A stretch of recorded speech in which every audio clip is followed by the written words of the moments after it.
Salam əziz abituriyentlər. Belə bir sual 2026-cı ildə qəbul imtahanında düşmüşdü. Gəlin sualın izahına baxaq. Excel ilə bağlı bir sualdır. Elektron cədvəldə D2 xanasında yazılmış düsturu Y3 xanasına köçürdükdə Y3 xanasında hansı düstur alınır və qiyməti neçə olar? Burada D2 xanasındakı düstur, bax bu düsturdur. Burada mütləq işarəsi görürsünüz. Yadınızdadırsa bu işarə o demək ki, nəyin qabağında bu işarə varsa o dəyişmirdi. Nədə yoxdursa onu dəyişirdik, yəni xanalara köçürdükdə düsturu. İndi baxaq. Bu düstur Y3 xanasına köçürülür. Yəni, bax, bura köçürülməlidir. İndi mən düstur bura köçür, amma alt-alta yazacağım ki, rahat görəsiniz. Düstur bura köçür. Baxaq. Bura köçməyi o deməkdir ki, sütun, bax, bir vahid sütun aşağı düşür. Sütunlar. Sətir isə bir vahid sağa keçir. Yəni, burada rəqəmlər bir vahid artacaq. Bax, rəqəmlər bir vahid artacaq. Hərflər isə bir vahid əlifba sırasına görə sağa keçəcək. Bir vahid sağa.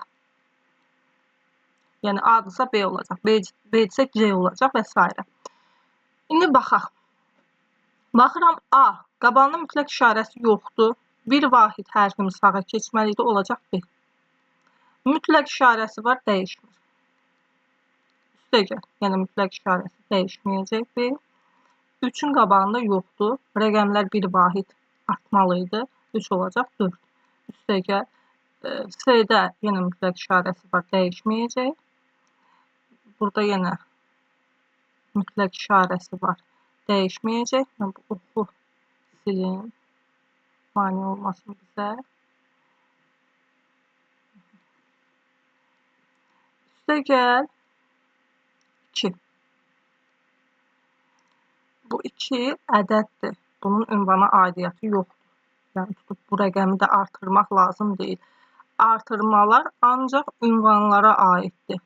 Bax, bu ünvanlara aiddir. Bu sadəcə ədəddir. İndi baxaq alınan düsturumuza. B2, B4, C1, üstəgəl 2. B2-də qiymətimiz nədir? 2. Buradan yazıram 2 üstəgəl. B4-də qiymətimiz 4. Üstəgəl. C1-də qiymətimiz 1. Baxın burada. Üstəgəl 2. Cavabımız olacaq 9.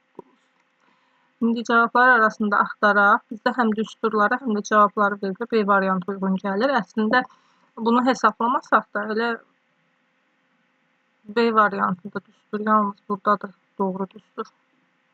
Digərlərində səhvdir. Və burada 3 verir.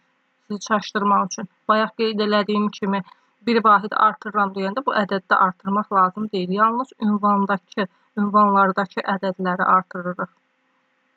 Bu qədər.